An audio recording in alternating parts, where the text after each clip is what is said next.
Suspense. And the producer of radio's outstanding theater of thrills, the master of mystery and adventure, William N. Robeson. Back in the early days of Suspense, more than a decade ago, we would not have dared present the story you were about to hear. You would have said it was implausible, too far-fetched. But a lot of things that we thought never could happen are commonplace in this age of flying saucers and satellites.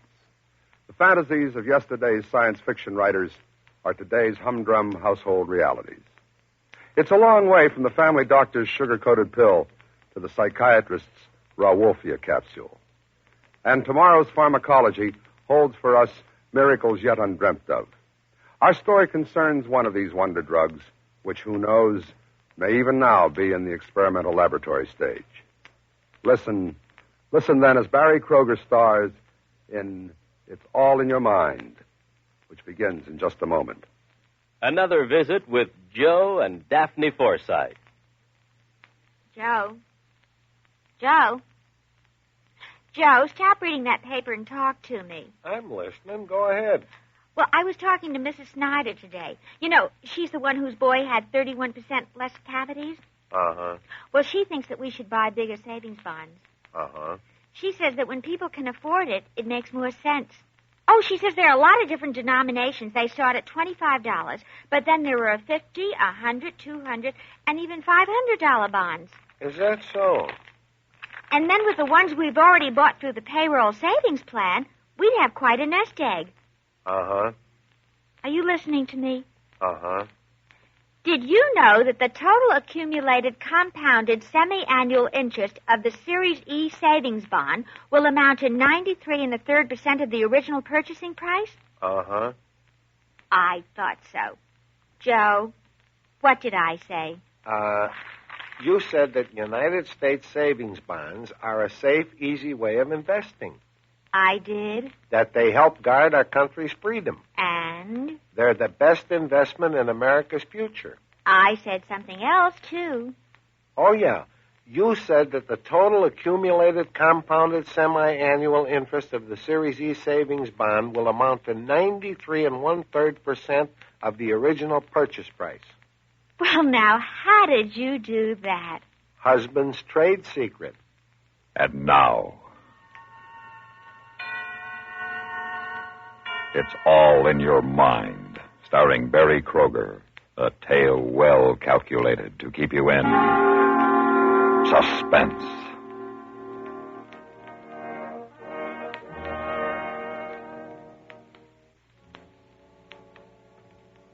For some time, I'd had the feeling that our three lives, the Laramie's and mine, were on a collision course. If we went on this way, one of us was sure to get hurt. Perhaps all of us. But I couldn't stop. This evening, as I arrived at their house, I felt a strange reluctance to go in, an ominous certainty that the crash was close. Jack! Darling. Hello, Anne. Guess I'm a bit late. Oh, it's all right. Howard was late getting home, too. He's upstairs changing. Oh? How about mixing us a drink?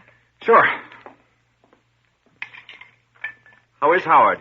How is he ever? Mm-hmm. New dress? Mm-hmm. You like? It's exciting. You're exciting, Mrs. Laramie. Anne, darling. Oh, there you are, Jack. I thought I heard the bell. Hi, Howard. Sorry I'm late. Oh, I was late myself.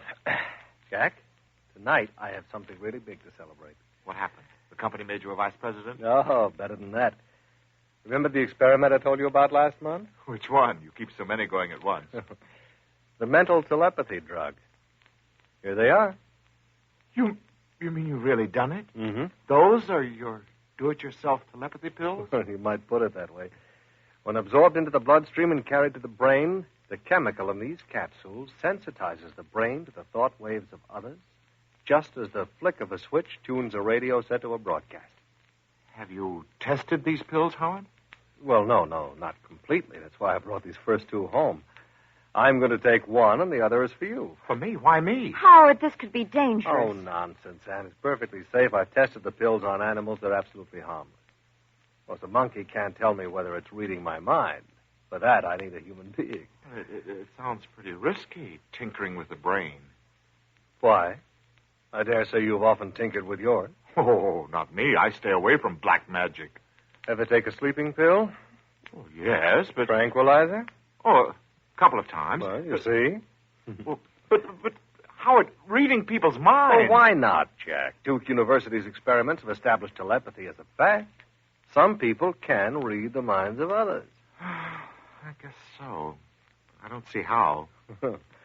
Take this capsule and you will. You're sure it'll be all right? Jack, would I subject my best friend to a test if I thought it was dangerous? Anyway, I have an antidote prepared just in case. Jack, please don't. Besides, I'm taking one myself. Well, Jack. I might as well give it a try. That's the spirit. All right. Bottoms up. Oh, Howard, this is insane. No telling what it might do to Jack. Well, how about me? I've taken one. Oh, I didn't mean Jack, that. how do you feel? You notice anything? No. What should I notice? Well, if the capsules do what I think they will, you will be aware of our thoughts. Sorry, Howard. I don't get anything like that. Of course, I'm forgetting. It'll take some time for the chemical to reach the brain. Look, why don't you two go ahead and have dinner, and I'll go back to the lab and prepare equipment for the tests. And you needn't come down for an hour or so. You mean I've got to take some tests? Well, naturally. Just a few controlled experiments. It won't take long. Howard, dinner's almost ready. Science is more important than dinner, my dear. An hour, all right, Jack? Well, okay. Too bad playing with pills isn't grounds for divorce. Darling, are you sure you're all right? All right. I feel wonderful.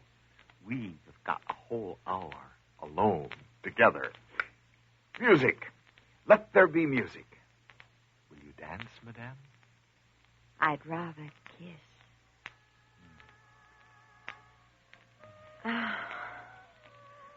Oh, Jack, I never knew what a kiss was before you.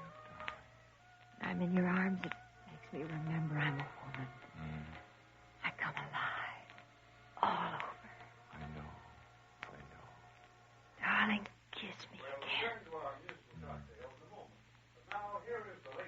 Oh, darling, I can't go on like this. It's unbearable. Have you asked him for a divorce? No. Why not? You promised. Oh, it's no use, Jack. I know he'd never agree to it. It's too stuffy. Besides, it'd be bad for his career. This is insane. 3 adult people should be able to work this out logically. Reduced to its simplest equation, 3 people are one too many. One must go. One must go. Yes. One must go. But how?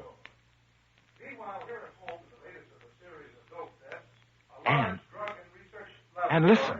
Was robbed early this morning of nearly $50,000 worth of narcotics. Police Chief Hayes assigned 10 extra officers. That's it. What do you mean? That's what? Howard is working tonight alone. What if something happened to him and it looked like another dope robbery? What if something... If he got in the way of the burglars, they'd have to kill him, wouldn't they? Why, yes. Of course they would. They'd have to kill him.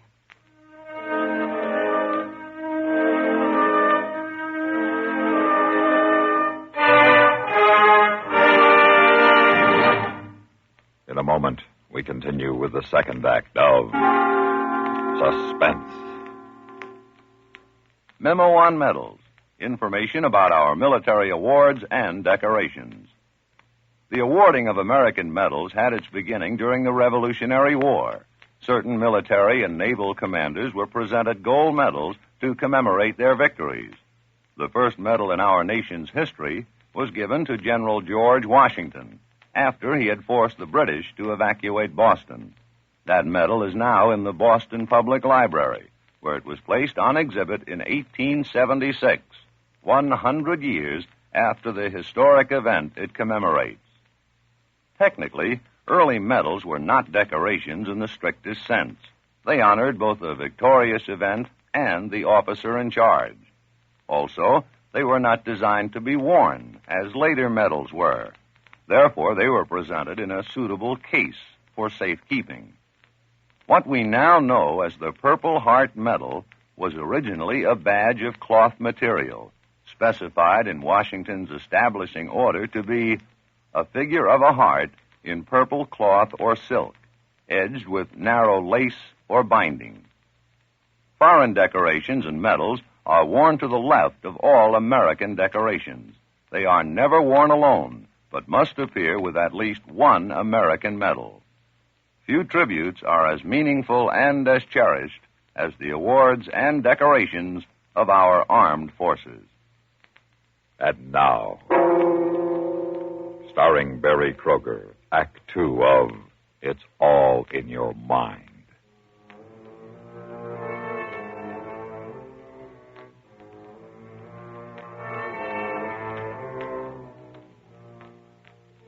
It was after 11 when I got to the Murdoch Laboratories, down by the waterfront, where the damp air smells of salt and sewage and dead fish. Looking up through the fog, I saw a light on the third floor, the window of the lab. For a moment, I thought I would be sick, but it passed, and I clutched at the gun in my pocket. I climbed quietly up the stairs and entered the lab. Is that you, Jack? Yeah. Ready for the test? No, not quite. You sit right there. I'll be with you in a moment. As Howard puttered, I casually questioned him and learned that the lab's supply of narcotics was kept in a locked cabinet in the next room. The setup was perfect. The police would find the dope missing and Howard dead. The gun felt cold as my fingers closed on the butt.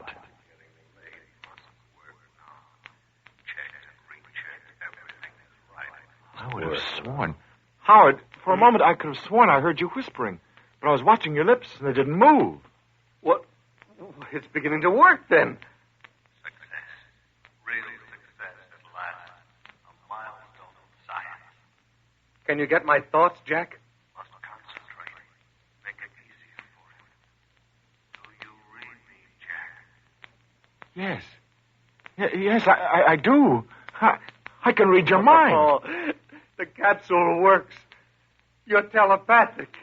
It was mad, insane. I could read his mind. I stared at Howard as he bent over his notes. And then it came to me. If I could read his mind, he could read mine. Jack, I got it. I got that. You're thinking I can read your thoughts. I can. My God, he's doing it. I am. He knows I'm going to kill him. Kill? Kill? What are you thinking, Jack? What's the matter? Has something gone wrong with the drug? Why do you want to kill me, Jack? I've got to hurry. Don't give him a chance. He's mad. He's going to kill me. But he's my best friend. I've got to get out of here. Howard, stop! Got to get away. He's going to kill me. He's going to...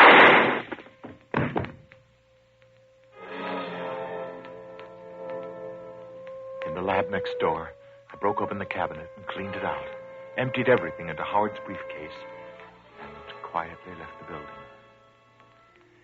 Along the wharf outside, I slipped the case and the gun into the water. The tide was going out. In an hour, they would be lost forever. Then, I drove back to my apartment. Killing Howard had unnerved me, but the telepathy experience was worse. It shocked me again as I walked across the lobby. A flood of thoughts reached out for me, clamoring to be heard, tumbling over and over each other like ants in my mind. When I've been so tired.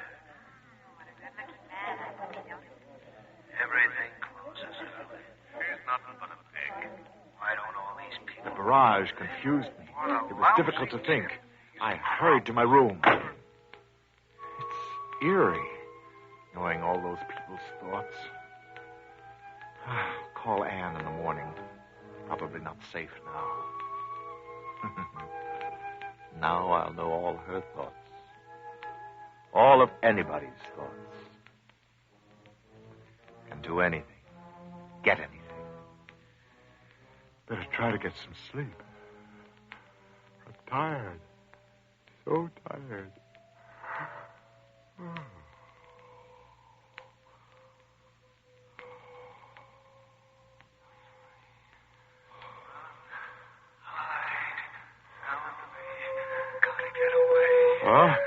What's that?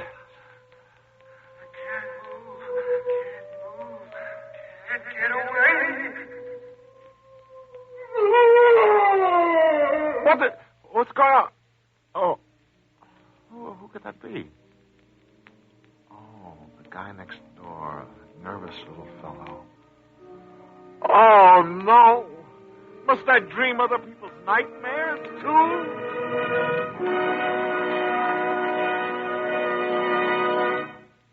In a moment, we continue with the third act of Suspense. We have, together, ample capacity and freedom to defend freedom. This is NATO, the North Atlantic Treaty Organization. Day after day, month after month, since April 4th, 1949, the activities of the North Atlantic Treaty Organization have moved steadily forward on many fronts. This complete cooperation must and will continue because the concept of national self-sufficiency is out of date.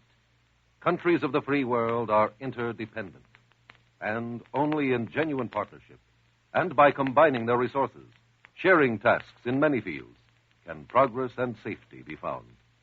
The United States of America is a part of NATO. You should be aware of and alert to the objectives and programs of the North Atlantic Treaty Organization. And now, starring Barry Kroger, Act 3 of It's All in Your Mind.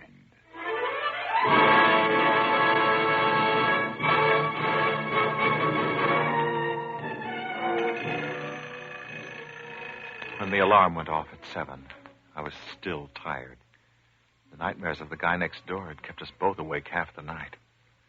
I realized that I couldn't take much more of other people's thoughts. I needed the antidote. Anne would know where Howard kept it. Wonderful thing, telepathy, Howard had said. Too bad he didn't live long enough. He'd have learned it's like living in a madhouse. Hello? Anne? Oh, Jack, darling. Everything all right? Of course, yes. The police were here. They've gone? Yes. They're convinced it was the dope gang. Good. I'm coming over. Well, isn't that dangerous? I'll decide that. Jack, you've never used that tone before. I've never felt like this before. What's wrong? I'll tell you when I get there. She wondered what was wrong. Let her live other people's nightmares, and she'd find out soon enough. Suddenly I realized that Anne's thoughts hadn't come to me over the phone. And I remembered Howard saying something about the effect diminishing with distance, that I'd have to be near people to pick up their thoughts. But I kept hoping that the drug had worn off during the night. The instant I stepped into the apartment lobby, I found out. Good morning, Mr. Benton. Hi, Joe. Got a morning paper left? Yeah, sure, Mr. Benton. Read all about the big dope murder. Man, what a night this church Benton must have spent. Look at them eyes. What did you say? You're looking great today, Mr. Benton. You got a big deal on? Was I talking out loud? Why, you... What's the matter, Mr. Benton? Forget it. I'm in a hurry. He acts like he knew what I was thinking. Boy, it's a good thing he doesn't. On the street, I stopped, looked back at Joe. He was still staring after me. Got to watch it. Almost gave myself away. Used to wish I knew what people were thinking. What an advantage I'd have.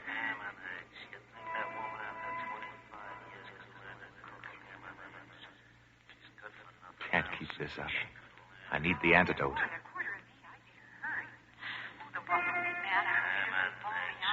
I couldn't stand it, listening to other people's troubles, their gripes, complaints, psychotic hates, the evil and filth that spawn in the minds of men.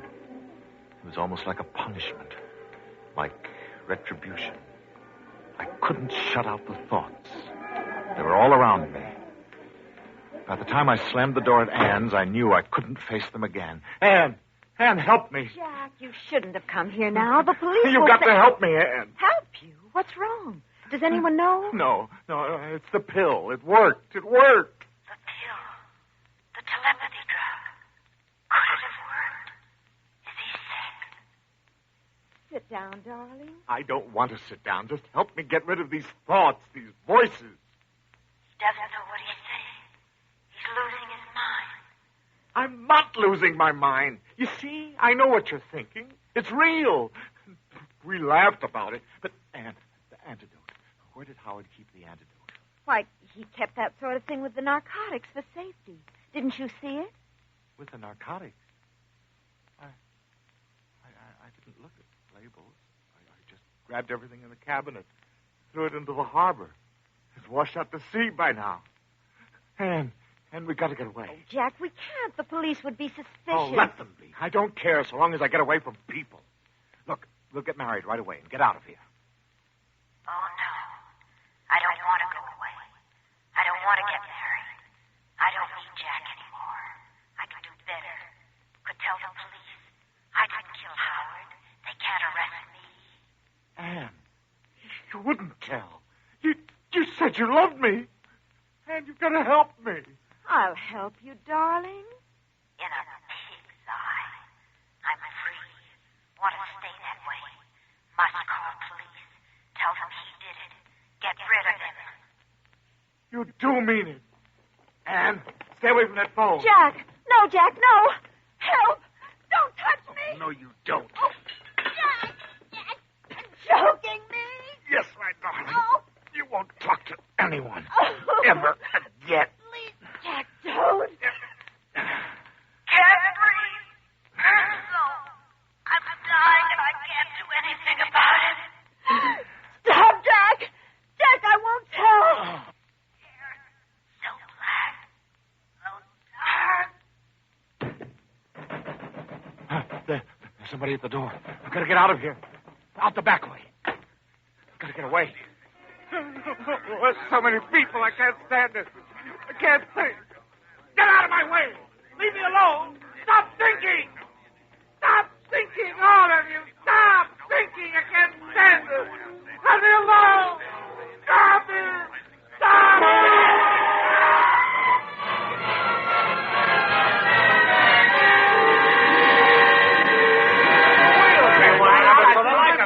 Jumped off an honest officer. He ran right out in front of me.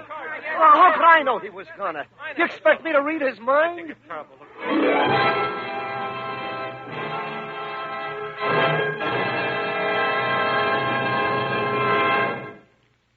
Suspense, in which Barry Kroger starred in William N. Robeson's production of It's All in Your Mind, written by Morris Lee Green and William Walker. Supporting Barry Kroger and It's All in Your Mind were Shirley Mitchell, Mary Ellis Rivard, Lou Krugman, Lawrence Dobkin, and Sam Pierce. Listen. Listen again next week when we return with the Steel River Prison Break. Another tale well calculated to keep you in suspense.